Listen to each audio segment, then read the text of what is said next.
กองหลังสต็อปเปอร์ขึ้นไปให้นาทีมงแต่ว่ายังบุกเพิ่มประตูเถื่อนเนาะยังบุทันเป็นประตูเถื่อนสร้างความหวาดเสียวได้รุ่นมันสร้างเนาะทางฝั่งของหมอ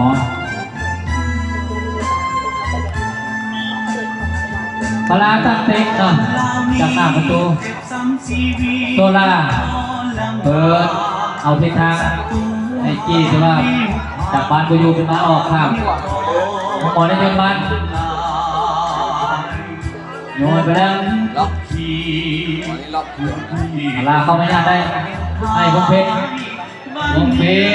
มีทางไป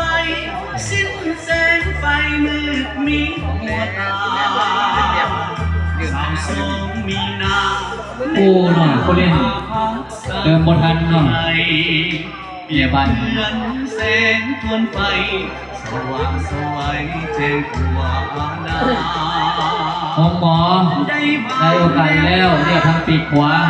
ตัดเข้ามาในเมื่อกี้มาลุกเข้าไปว่ากับเรียงใจเย็นๆหน่อยสิโอกาสแต่ว่าปลอดภัยแล้วเปิดยังงามยังแหงมาเห็นหน้าประตูไปเข้ามือของพวกสามตัวของหมอ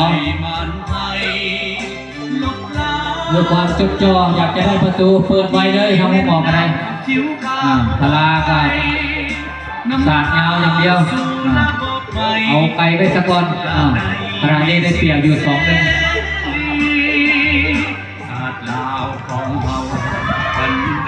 ของเกิดตัวให้พงเพชรได้โอกาสแล้วแต่ว่าเป็นบานแทงได้ทางบนทันเนาะได้บ้านออกข้างคิวกินแล้วน้ำพาเก่าหยาบสร้างความหันมี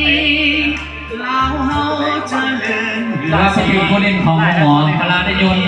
ไปก็ตาวได้2 ทีมแน่นอนเล่นได้เดี๋ยวมาเลข 9กับมาเลข 3พลานี่อยากหลง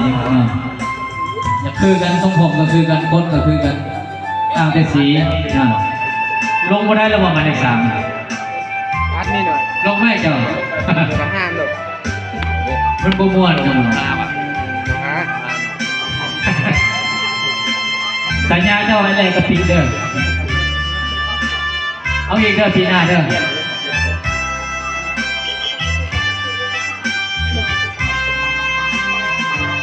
เบิกแสงสุรีห้องสีเปิดกายเนื้อหอพักนำพาสีสองเป็นแสงทองขับในมันไทยลบล้างและบอกเก่าที่เม้นเนาคิ้วขาวออกไปน้ำตาอย่าเวลามาดื่มน้ำได้เติมเราได้มีสิทธิ์เสรีชาติลาวของเฮาบรรดามีสมปิดแล้วไอ้ดูก้าวสู่ยุคทันสมัยนี่แหละลงสนามเดินไปตามแต่ว่าสนามกีฬามีแต่เจ๊งสนามโซโล่เลยบอกมาได้เลยอันใจสู้เนี่ยจะเป็นแบบไรที่ออกแบบได้บ้างกับบอกได้แข่งบอกได้ยากสนามโซโล่ขณะนี้ไทยกับกัมพูชีนี่ใส่กันอยู่สนามโซโล่แต่ว่าเอาภายในเอาสนามแข่งขัน10 เส้น11เป็นธรรมดาหรอกผมเป็นยังแต่ว่าบางก็ฟาวเลยไหมวงเพชรคือแง่มาเข้าบ้านบอกไปแล้วบ้านออกข้างรุ่นบ้านเจียวออกข้างเอาเจ๋รุ่นนี่